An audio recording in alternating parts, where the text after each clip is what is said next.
السلام عليكم متابعيني، شلونكم؟ شخباركم؟ إن شاء الله بخير وصحة وعافية يا رب، وجمعة مباركة إن شاء الله علينا وعليكم وعلى أمة محمد أجمعين. وأشكر كل تعازيكم ومواساتكم إلي بوفاة والدتي. ربي يحفظكم ويحفظ أمهاتكم، وإن شاء الله ربي لا يرجعكم كل عزيز وغالي بحق محمد وآل محمد. طبعا بناء على طلب الأخوات إنه أرجع للقناة. هنا كلكم تعرفون يعني أنا انكسر راسي من بوفاة والدتي الله يرحمها. إن شاء الله هسه اليوم راجعين وياكم للقناة، أتمنى تعجبكم وتنال ضعف حبايبي المتابعين. هنا الحليب يجي من القرية للمدينة يبيعوه، يعني طازج حليب البقر. عندي 5 لترات من الحليب، هسه راح نفورهن اليوم ونطلع من عجين القيمر والجبن والروبة، يعني بدون أي خمرة بدون أي تعب. هنا هسه بعد ما أضيف الحليب بالجدر خليه على النار.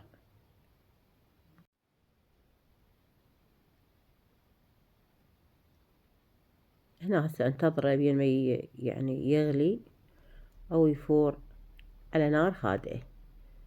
هسه أبدي أنصيه، يعني كل ما تصير بيه القشوة أو القشطة هاي أبدي ألمنها ما أطلعها، لا أبقيها على صفحة. يعني شلون أقولكم، أخليها على مود الدهن يصعد ويلتم بهاي القشطة. هاي الطريقة بدون خمرة، يعني شفتها طريقة كلش ناجحة. هنا ألم هاي القشطة اللي هي لي فوق، ألمها على صفحة أخليها أو على جنب، ما نطلعها لأن هو الحليب كامل الدسم، تعرفون حليب بقر بدون أي خمرة أني خليته. هسه هنا ما راح أطلعها هاي القشطة، لا راح أبقيها على صفحة، وهمتين أنتظر الحليب بعد يفور أو تتكون قشطة ثانية. هذا اللي خليته على صفحة. شوفوا حبايب متابعيني إنه سخنت القشطة مالته، مو مثل ما لميته، لا كل ما يجيه يعني الوقت يجيها زيادة عن تجيها حرارة من النار راح تلم أكثر وأكثر، يعني تصير دسمة والطبقة ثخينة راح تصير. وأبقى هناك قدامكم مستمرة بلم القشطة. هنا هسه أبدي أطلع من عندها. هنا حبايب شوف شلون يعني الدسومة اللي بيها والدهن، يعني مو بس قشطة طلعناها لا. وهاي هماتين هسه بديت ألم الثانية، وهم أبقيها على صفحة.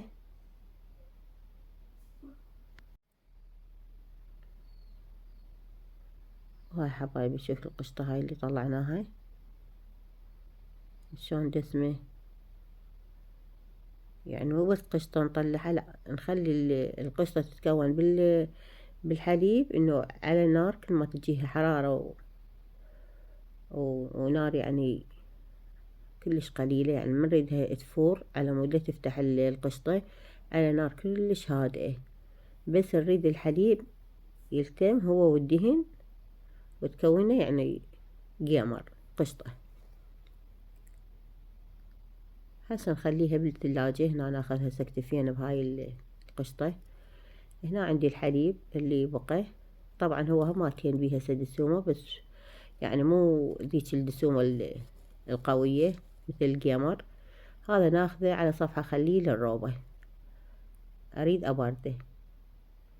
واللي بقى عندي راح اسوي بيه جبن. هذا هنا هسه خليه على صفحة او على جنب، نخليه يبرد على مود نسوي بيه روبة. وهذا حبايبي المتابعين اللي بقى هماتين راح نسويه جبن. هنا اضيف له خاشوقة مالت الشاي او ملعقة صغيرة من الليمون دوزي ونص.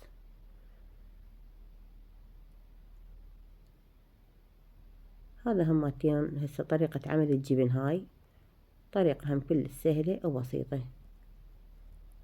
ابقى احرك بيه من على ما يتغير اللون مالته. هسه بدأ يثخن، وراح يتقطع ويصير اللون مالت المي أصفر بهالشكل هذا. إذا صار بهالشكل هذا راح هسه اكتفينا بيه. أحضر لي قليل من وصلة هيجي ململ أو شاش، وأبدي أشغل الجبن اللي هذا طلع من عند المي، تكون يصير المي مالته هيك أصفر، يعني ينعزل الحليب من المي. هذا أخذت الحليب هسه اللي يتكون هو جبن، والمي اللي بقى راح هسه تخلص من عنده. هنا سناخذ الثلاجة هماتين يبرد.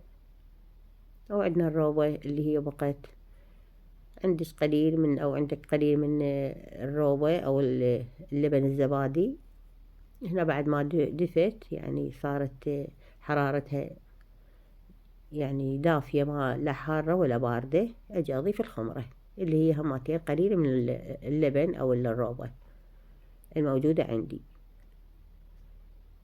تقريبا 4 خواشيك أو 4 ملاعق، ونحركها هماتين بهالشكل هذا، وأبدي أغطيها.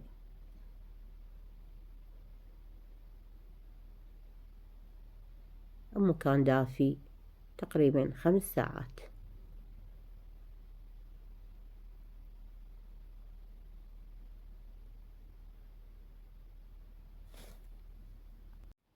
وهسه نروح للجبن مالتنا ونشوفه.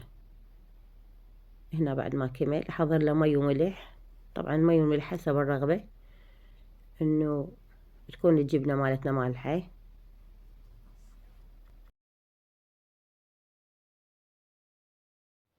وهنا بقيها تقريبا نص ساعة أو ربع ساعة حسب الرغبة اللي يريد الملوحة مالتها.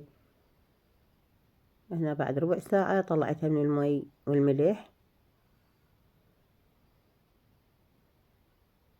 هنا ما أوصف لكم الطعم مالتها، أوالك الجبنة مبسترة يعني خالية من أي حليب، بس دهن. وهاي ما شاء الله عندي نص كيلو تقريبا من القيمر طلع لنا. هنا حابة تضيفون عليه المربى أو العسل، بعد هاي حسب الرغبة. وطلع لنا تقريبا ربع كيلو من الجبن وكيلوين من الروبة اللي هي الزبادي. طبعا هاي 5 لترات انطتني القيمر والجبن والروبة. هنا شغلة بإيدش نظيفة وبدون مواد حافظة، وطريقة سهلة وبسيطة. لا بدون أخلي ثلج وأطلع القيمر، لا، على النار وأطلع القشطة. وهنا أتمنى من متابعيني لا ينسون والدتي بقراءة سورة الفاتحة. ربي يحفظكم ويحفظ أمهاتكم إن شاء الله، بحق محمد وآل محمد. مع السلامة.